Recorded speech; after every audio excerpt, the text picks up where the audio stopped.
Hello, welcome to Spotlight, a peek through the kaleidoscope to enjoy the myriad of arts on the island. Spotlight, brought to you by the Isle of Man Arts Council. This evening, the last in our little trilogy celebrating the Wurlitzer organ in the Villa Arcade. A fascinating story of a lost character from St Mark's being championed in a new book and talk this coming weekend. And we're dragging things out as we catch up with the island's vibrant drag scene and an upcoming concert this very weekend. As always, do get in touch with any creative, artistic endeavours you might be involved in, planning, hoping to create, or would really like to just put in the spotlight. Poetic, drag, visual, theatrical, musical, literary, mime. Just email me, usual place, spotlight@manxradio.com, or direct howardkane@manxradio.com. I get them either way.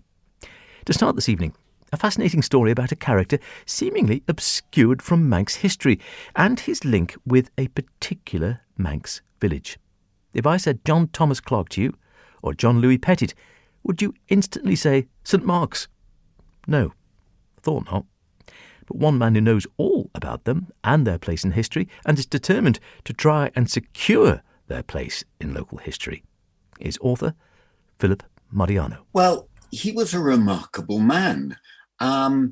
He was the chaplain of St Mark's from 1828 through to 1863. He completely transformed the village of St Mark's so that we have now possibly one of the most beautiful villages on the Isle of Man, all created by him. Everybody who comes from that area, whose ancestors come from that area, will have interacted with him. And yet what's amazing is that he's practically been wiped from the history books. So that's what really got me interested and bothered, though in fact I came into him because of my interest in Pettit, who's someone I've been working on for 4 or 5 years. And why do you think Clarke has disappeared from the... Is it just sort of the way that history goes sometimes? Some characters stay remembered forever and others just disappear into the annals? No, I think that this was part accidental, but part on purpose. He left under a cloud. Exactly what that cloud is not clear from the research that I've carried out. But he was brilliant. The parishioners loved him. They did a celebration when he left for him in 1864, to which not one member of the clergy attended. A year later, the hierarchy holds a different celebration for the chap who had been there for a year, and they attributed a lot of what Clarke achieved to him, which is just simply not possible. Both parties publish things in the newspaper. Clearly, there's a 19th century fight going on. It's not the same as a 20th century or 21st century fight. It's a little bit more restrained, but still pretty strong. And subsequently, this young chap gets a plaque up in the church, which Clarke doesn't. Clarke gets a window, but it's invisible, the inscription to him. And nobody, when I went to visit St Mark's, had heard about it, which is completely unfair. So it was not just an accident of history. There's something more going on there. And you mentioned Pettit, his friend there as well, Jean-Louis Pettit. So where does he come into the frames? He was designer, a painter, he did some really famous artworks, and also seems to be responsible for a lot of the sort of architecture around the St Mark's area. Well, exactly, and no one knows that. In the Register of Buildings, it says that the designer is unknown. And we know that Clarke didn't hire an architect because he left copious accounts. And Pettit was there. He's by then 1840. He's a nationally famous architectural writer. He is the leading opponent to the Gothic revival, of which there are very, very few. And he's also a modest, reticent man. He's been supporting Clarke for the past 10 years. He visits Clarke when the designs are being prepared. It is inconceivable to me that he is not partly responsible for the design of the schoolhouse, the belfry, which altered the chapel, and the almshouses. And that's what makes St. Mark's the unique and beautiful place that it is. And it helps to know who was the architect. And the thing that is amazing, the Register of Buildings says possibly Moorish influence, which frankly is simply not true. It is just a beautiful Victorian modern architecture with traditional elements, which is exactly what Pettit was advocating. And to know this, I think, makes it all more valuable, more interesting, and makes what Clarke did more comprehensible. It's a fascinating little story. So are you hoping then through the publication of this book and your forthcoming talk, which we'll mention in a moment, is the idea to try and sort of rectify this omission of history? And I see you're hoping maybe to get some sort of permanent memorial or interpretation board maybe in or around the St. Mark's environs to try and rectify this. Exactly. That is my dream. I don't care at all about the books or the talk or how many people come, but if we could just get a memorial board, then I think Clarke gets what he deserves, what his parishioners wanted. They started a movement to try and get him a memorial plaque or something, and we end up with this tiny little plaque which just says, "To the stonework of the east window." I have never heard of such a ridiculous plaque in all of my work anywhere. And that's all that the parishioners got for their lobbying and efforts in 1899. And I think that a board would be a tremendous asset for visitors and the community, with the understanding, the history, and recognition for the great work that this man did. So both Pettit, sorry. I was only going to say, do you think there's any chance then, have you had any discussions, or is there any interest among the sort of local commissioners and authorities on the island of doing something along these lines? Well, so far I've been, I wouldn't say banging my head against a brick wall, but I haven't had the wholehearted response that I would have liked. And so far, some of the learned societies have said, well, they don't support boards because they wouldn't know where to stop.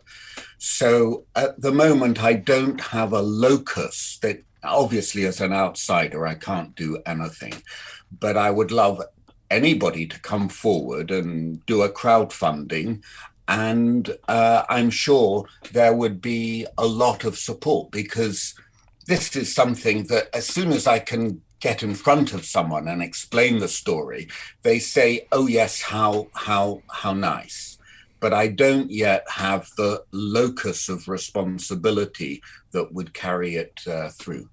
So if you want to find out more, obviously there is the book which is out. It's available on Amazon. I think you can get it from the Bridge Bookshop and probably other booksellers as well, but it is available. Also, nothing better than hearing from the man himself. You will be giving a talk here on the island on the 25th.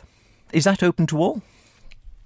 Yes, it is. It follows, there's a celebration of St. Mark's 250th anniversary, which is this year. And the bishop is kindly coming along to either lead or participate in a service at 2:00. Followed by that, everyone will get a cup of tea. And then I will give my talk in the schoolhouse that Clarke and Pettit built, which for me is a great honor and privilege. And I'm delighted to be able to do that. And I will recount the story in more detail following that at 3:00. I love these stories of lost characters from the island's past. Do get to the talk if you can, 3 p.m. at the Schoolhouse St Mark's. Philip will be there with his book. I'm sure he'll sign it if you ask. Or, of course, you can get it from the Bridge Bookshop or online. Spotlight. Brought to you by the Isle of Man Arts Council. Now, more organ talk. Stop it.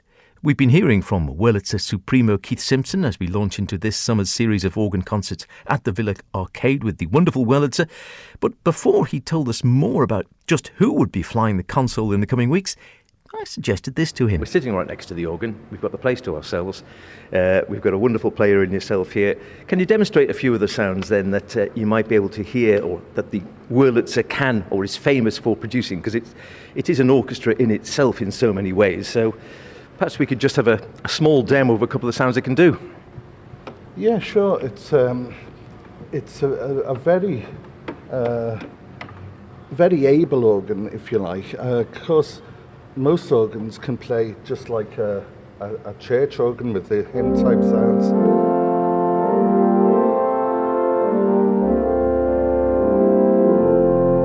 We'd expect it to be able to do that, but this one just does so much more. So, if you like, we've got something like Moon River. I suppose you probably know this tune. Indeed. Just sounds so much nicer on this type of organ.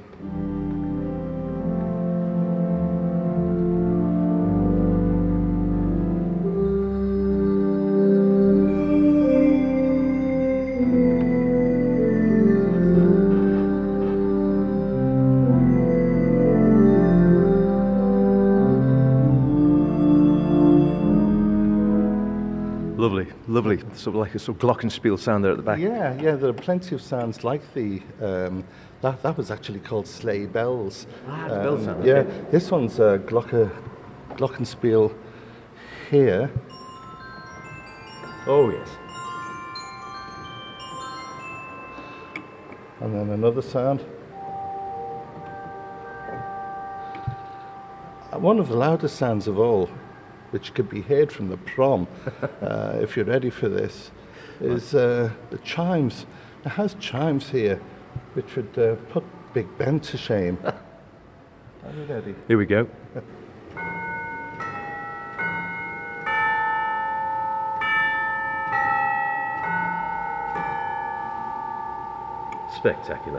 Spectacular. Some wonderful sounds there from the Wurlitzer organ here in the Villa Arcade, and of course capable of so much more when you've got a fine organist like Keith or many of the others who are coming across, because if I just grab my sheet, there is a whole list of fantastic organists coming up for the summer concerts, which will be here at lunchtimes. Anyone can drop in. The Wednesday concerts start in full. I start the first one off on the 29th of June. All these concerts are at 1 o'clock, and they're all free concerts. And they're every Wednesday then, from the 29th of June right through until the 31st of August. And there's a real mixture as well, because as you say, you've got some professional organists coming over. Also some names well known on the Isle of Man, the likes of, looking down the list, John Riley and Gareth Moore, of course. Yes, that's right, Howard. Yes, we've managed to get a really good mix, as you say, of organists from here on the island and organists from across in the UK. The organists from the island, apart from myself, we've got John Riley, who's MBE now, of course. Yes. He's the organist of my own church at St Matthew's in Douglas. I often deputise for him there, like I am doing next Sunday. We've also got Dr. Peter Lipman. He's the organist at Peel Cathedral, of course. He's doing the 24th of August. Gareth Moore, as you say, he's the organist of Trinity Methodist, the 10th of August. And we've got Sarah Goldsmith.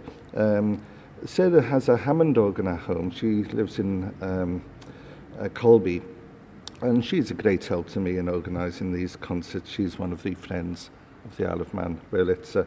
And we've also got a real legend on the island, Margaret Cubban, who's probably the most experienced organist on the Isle of Man. She's been playing for decades, and she's probably covered most of the most of the hotels in Douglas now, where she's played electronic organ for many, many years. I think everybody in Douglas knows Margaret Cubbon. She's doing the 31st of August. Well worth coming to. They're semi-professional organists. They're all doing it free of charge. They're not charging for coming over to the Isle of Man and doing these concerts. And all the concerts raise money for local charities. Last year we managed to raise over £1,200. Absolutely terrific. Can you play us out with a little bit of something? Get yourselves down to the Villa Arcade this summer.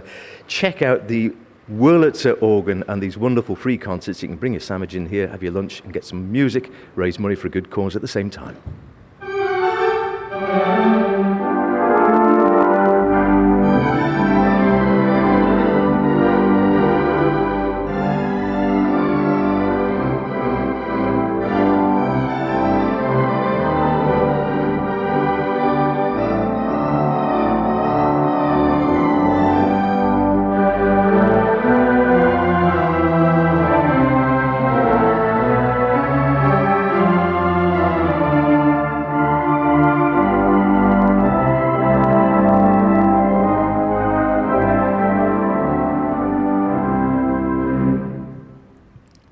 What a fantastic sound. Do try and sample at least one of the concerts.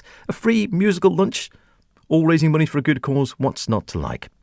Speaking of which, if you like your entertainment loud, proud and full of life, I've got just the thing for you this coming weekend in what I reckon is the world's first link between the Wurlitzer organ and drag queens.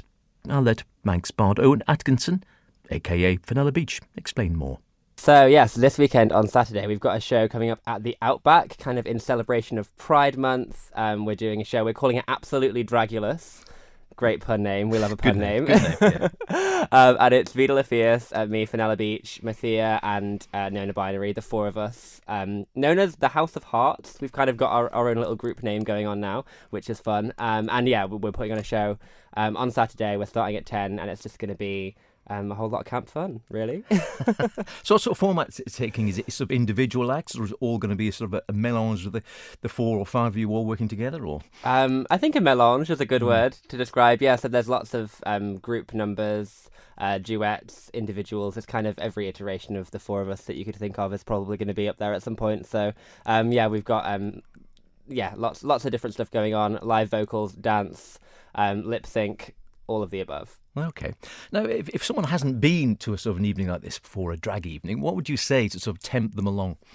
I would say that just come in with an open mind, because there will always be something. All four of us are so different, right? Each one of us has such different performance styles that even if you think perhaps you've never been to a drag show and you don't know what to expect, there will be lots kind of on offer and something for everybody. There's kind of more emotional moments, there's more dramatic moments, there's more exciting moments, and it's just, I think drag encompasses so many different performing arts, right? It encompasses so many different aspects of creativity that it really is, it can be enjoyed by everyone, because it's always just exciting, and there's always so much to see visually. There's just so much going on, and we will entertain you, I can promise that. And would you say it's suitable for I mean, you mentioned open minds there, but would you say it's suitable for anyone, all age groups? Yeah, so this drag as a concept, absolutely, is suitable for everybody. Like, for example, we're organising ourselves together for Pride in August, and that is a completely open event, and that can be open to absolutely everybody. Anyone, families, kids can come along and watch. Obviously, this one is at a nightlife venue, so that'll be 18 plus. Mm-hmm. So it might be a little bit riskier in some areas, but drag absolutely can be for any age group, depending on the show, for sure. Yeah. And it's a strong link. There always seems to be a very strong link, doesn't there, between the sort of the drag scene and the burlesque scene? Absolutely, yeah. So we all cross over, and I've done loads of shows with Queens and Tassels is kind of the group that the kind of the burlesque group over here, mostly Miss Dee or Rachel, as people know her. We've done loads of shows together, and there's so much crossover. I obviously, as the Manx bard, I cross over into poetry with it as well. So all of the it's all just performance at the end of the day. It's all just expression, creativity, and joy, really. It is a celebration of life in many ways, isn't it? Yeah. That's what it's all about. I had a question from someone the other day that said, is drag camp or not? Is drag camp or is camp drag, or are the two separate? That is a great question. I love that question.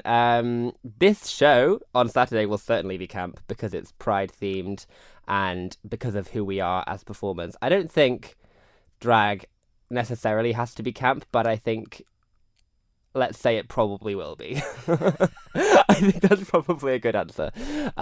Some people, some drag queens can be very, you can have performances that are serious and that are emotional or that are dramatic in a way that isn't camp, but I think generally, yes, it probably is camp, and certainly with the four of us, it's going to be. And what do you think is driving the sort of, because it does seem to be an ever expanding and sort of more colourful, louder, camper, bigger drag scene on the island. What do you think's sort of driving that? Yeah, I think, to be honest, people were made aware of drag kind of globally, obviously by RuPaul's Drag Race and kind of that enhanced TV exposure, right?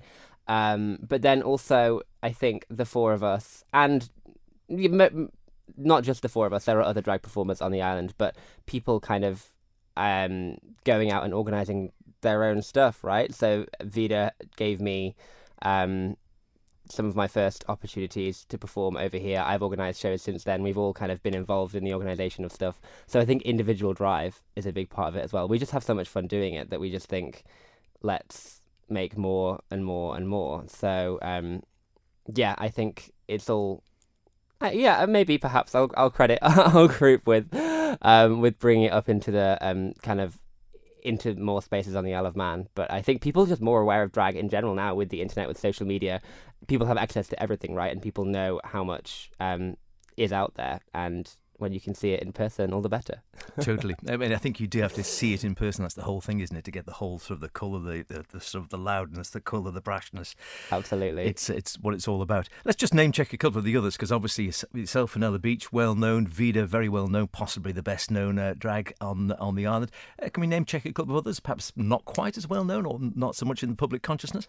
Yeah, so actually I've been getting the lineup together for Isle of Pride because I'm involved in the organisation of that as well. So I can go through pretty much all of us. There's Nona Binary, who will be in this show on Saturday as well, and Mathia. Am I allowed? It's not really. Her drag name is Mathia Lahore, but she doesn't. I can say that. But it's sometimes she just goes by the first name if perhaps the audience isn't all adult. So there's the two of them who are involved in this show. There is the island's first drag king, Vincent Finery, who's been involved with shows with us before, who's going to be in Pride. There's even Harley, who's the island's kind of teen drag queen. She's been out there doing a couple of little shows here and there. She was on the stage at Pride last year, so that's very exciting. There's some kind of up and coming drag artists over here as well. On my Thursday night shows, so I do shows every Thursday at Roxy's at the moment, and I get people asking me, can I come and perform, and it'll often be for the first time as well. So there's lots. There's this new queen called Lady Isabella. There's another queen I know here called Layla LaRue, who's been across in Blackpool, who's just come back in the last few years to perform. There's many of us, and we're all out there bringing the shows. Terrific. Bigger and better all the time. Yes. Always burgeoning. Onwards and upwards, as they say. Just remind us again, date, time, place, and where do people get tickets for this weekend? So Saturday night, 10 p.m. at the Outback. You can get tickets from the Outback box office or on the door. Lovely. Be there or be square. Absolutely. This has to be the most lively night out in town this weekend. What would your drag name be? I think I'd settle for Seedy Gusset. Christy apparently would be Rusty Bear. Do drop me a line. Before I go, a quick note. This Friday, that's the 24th, Ramsey Music Society concert has had to change, but it is going ahead. Sadly, the cellist Marie Stephanie Dumas has had to cancel due to family illness, but happily, in lightning fast time, she's been replaced by international pianist Russell Medley, who would be playing individually and also duets with RMS's own in-house concert pianist Olga Eggert.